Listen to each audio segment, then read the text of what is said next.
Good morning mga bata. Morning po. Saan kayo galing? Dante. Ah, doon yung may babahayan. Opo. Asan si tatay ninyo? Ada anak papa. Andyan, kausapin natin. Bless mo na. Mau ready dah. Ay, may mama. Dito. Katiraw sa inyo, babado ako. God bless.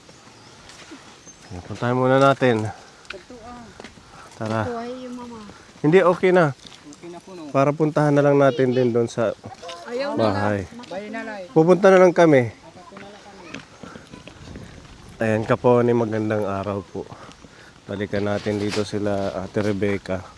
Kasi natapos na po sila Kuya Akil magtrabaho.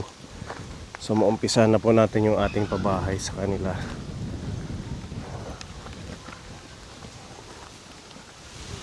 Nandoon. Nandoon daw. Tara.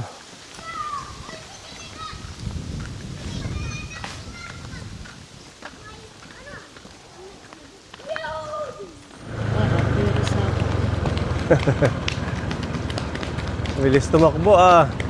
Si Kyoto huli.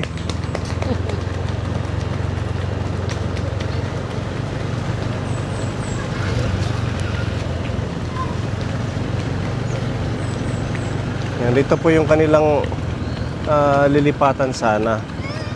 Kailangan lang natin ma-confirm kung walang magiging problema sa itarika ng bahay. Medyo malapit po ito sa kalsada kaya hindi tayo mahihirapan sa paghakot ng materyales.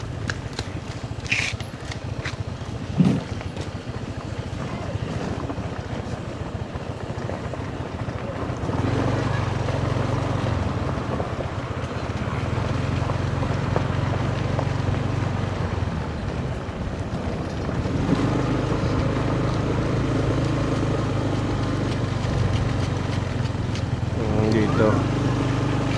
Dito yung asawa mo. Wala po sir. Kaya ano ba Ha? nagkahalo block pa? May trabaho. Ang ano lang niya sana bukas na lang daw siya. Ha? Bukas. Bukas Mag-uumpisa siya mag-ano ng kahoy. hindi pa siya Hindi nakakuha. po. Kasi ilang araw siya. Kailan ba yun? Martes o Merkulis. Naglakad kasi siya ng labor ng mga bata. So saan yung ating gagawin? Banda dito daw kuya. Dito. Oh. Ano to, septic tank? Hindi, si Arian dati. Kaya nga, septic tank. Wala na ngayon. Wala na, matagal na. Ilang buwan na rin. May pen si mother. So, paano dito ang gagawin natin? Hanggang dito, pwede pa? May nyog. Kaya lang may niyog. Or pag ganon, pahaba. Mahaba. Ano? Ito yung sinasabi ko kaponi na bato-bato. Mahirap siya i-level yung sahig. Maliban na lang kung mag-ano ng haligi dito. Tapos dyan. Tapos patlat na lang pa ganyan. Hanggang saan ba dito, Ate Rebecca? Halika. Para maalam ng ating mga viewers. Ito po alam. Puntahan kaya natin. Wala yung amo ng isa ka ngayon kasi nasa ospital daw. Nagpa-opera daw ng mata. Nagpa-opera ng mata. Oo. Para maano natin kung hanggang saan tayo magpupuste. Kapag wala ng trabaho sila Kuya Akil. Yan, harohala ba dito poste? Mas mahaba ang poste dito. Ano? Ipla-plat man yan dito. Hmm. Ito may ano na.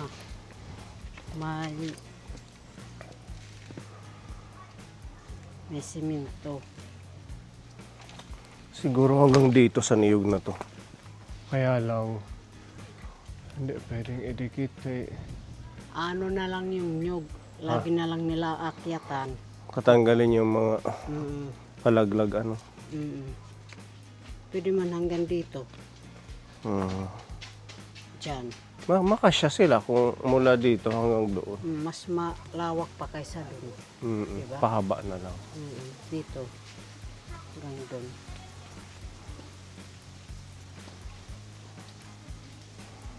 lang kinakausap ni Rebecca kung saan yung asawa ng amo nila.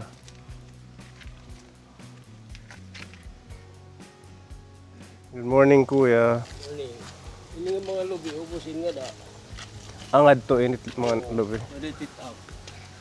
So na Ida lang o sa... Ito mo ko ang lubi ka.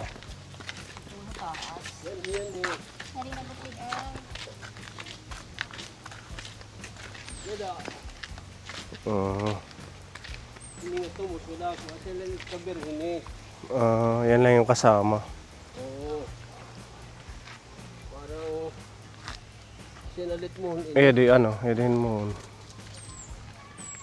Yan bida. Parang asinan mo huni. Tugtugin din eh. It dito kuya, hain daw ulit dito. Dala di dali. Panubtuban.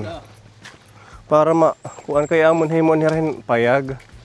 Kung tub-tub din ko. Ilit kalsada mo huni da.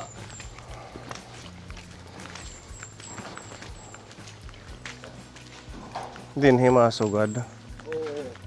Natulis. Hindi nga, hindi pa initira din. Kinatulis lain nga da, natulis dito sa kubigid. Hanggang dito.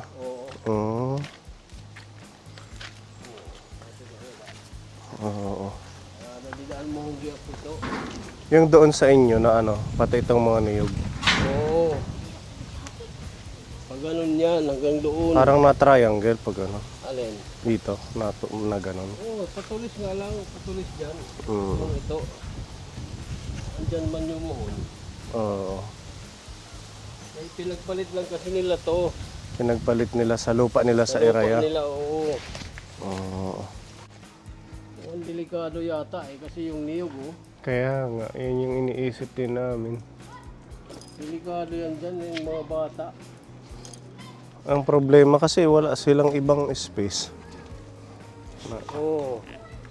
Tanim nyo ho yan, kuya. Alin? Yung niyog. Ay, sa mga ninuno pa yan. Oo. Pag halimbawa ho, binayaran na lang namin para... Pupunta pa tayo doon sa amo ko. Papaalam pa sa amo mo.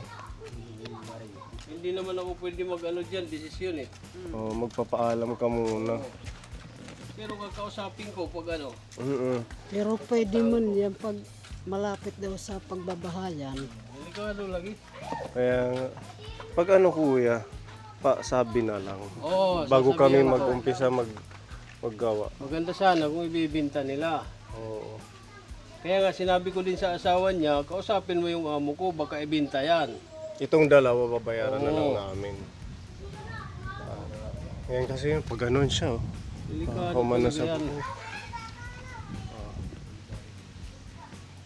Taga dito lang yung amo mo. Sa kabilang barangay, umawas. Umawas. Para walang problema. Eh kung sa akin lang yan, di walang problema. Hindi naman tayo pwede mag-desisyon hanggat hindi natin pinapaalam sa may-ari. Nangamuhan lang ako dyan. Anong pangalan niyo, kuya? Jomar Katobay. Taga dito lang din ako.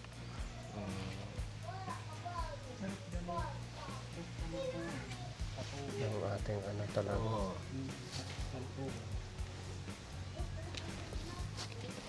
Kailan po kayo natin pupuntahan? Or pag pinuntahan natin ngayon, Pwede ko lang naman tawagan yan. or tawagan nyo na lang. Mamaya. Oo. Para malaman natin kung pwede ba siyang gawan dyan. Kasi doon hindi pwede kaya hindi sa kanila yung lupa.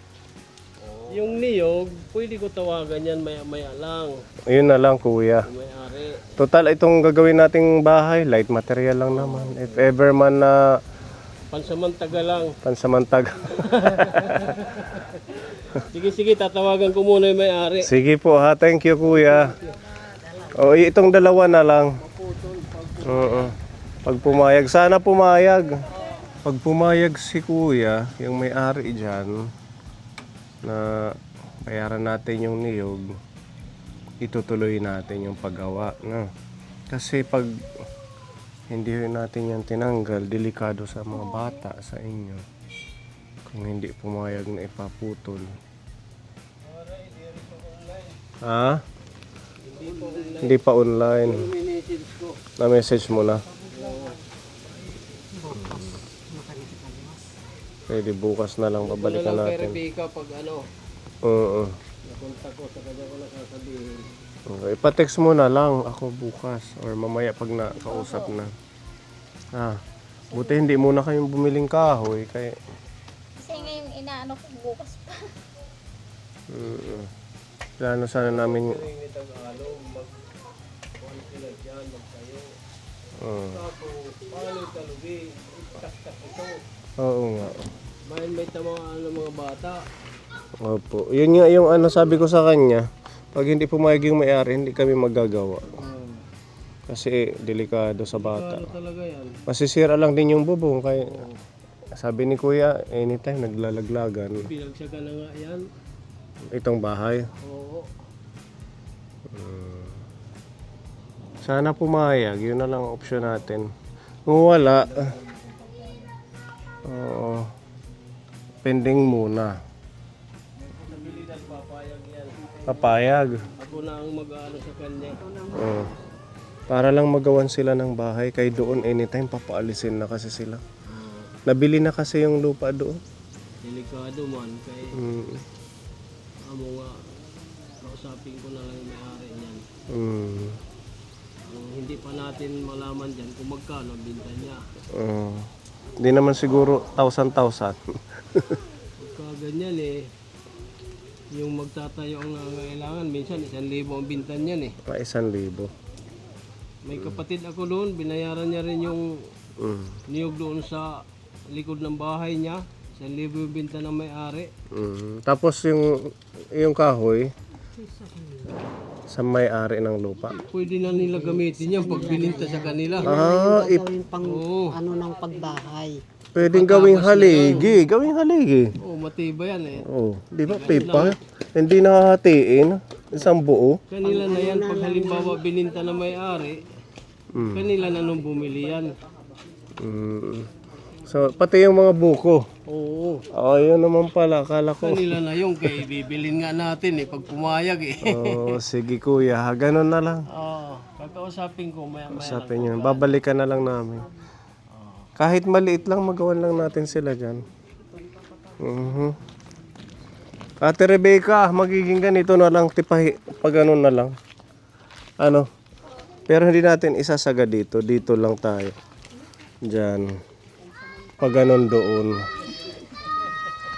Pwede na yan. Pag Basta. pinutol na, pwede naman yung haligi nila dyan sa puno mismo. Pag makaya Pwede. baon. Kumbaga, Basta gawin rito lang. Huwag lang yung doon sa kabila. ipapatong. Hindi, baon ng konti. Diyan sa may Basta dito banda lang. pag ilalabas. Sige. Ano na ano yan na gamit din na bibili ng kahoy. Papachinso natin ito. Pwede itabas yan pagka pumayag. May nagchichinso dito? Meron. Magagamit natin to. Sila pwede pa pang sahig. Pangsahig yung slab. Sige sir, pakontak na lang po. Thank you. Parang ganun yun May gawing sahig, ganun.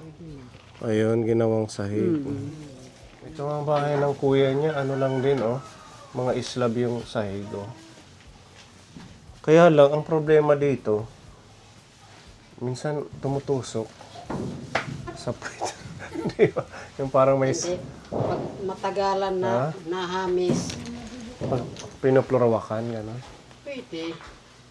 Lalagyan to nila kuya ng ano tawag. Floor mat. Floor mat. Linoleum. At least magagamit pag once pumayag si kuya dyan na ibenta. Yun na lang yung gagamitin nating pwedeng sahig or para sa ibang parte na pang dingding ganun na lang. Babalikan ka namin. Sige po. Tapos total meron naman cellphone kayo. Oo, sa isa ko yan yung Ipa-text mo na lang kami, ha? oh, Para kung pumayag si kuya, bibili tayo ng gagamiting materialis para maumpisan. Kasi wala naman pong choice kapon. Ito lang area yung meron silang lupa. Ayan, maraming salamat sa ating sponsor from Melbourne, Australia. Tutuloy na lang po natin. Importante naman nakausap natin si Kuya. Ano mo ba yun si Kuya? Kamag-anak ko side sa tatay. Mag-anak mo pa yun. Yan, at least ano natin kung hanggang saan lang tayo pwedeng gawa ng bahay. Kahit maliit lang. Oo. Importante sa inyo at saka hindi kayo palipat-lipat. Salamat po kasi magagawaan kami ng tahanan na inaasam ni Mama na hindi niya naabutan.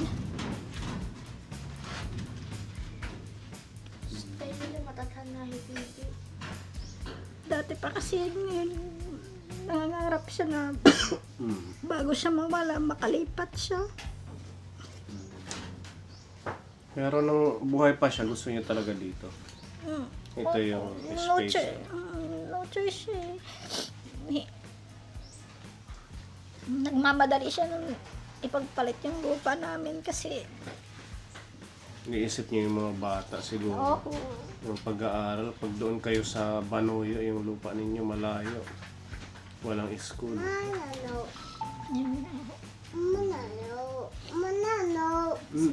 Malayo, baby. Gagawin natin, Gawa tayo ng paraan na mabuo kahit maliit lang. Tsaka,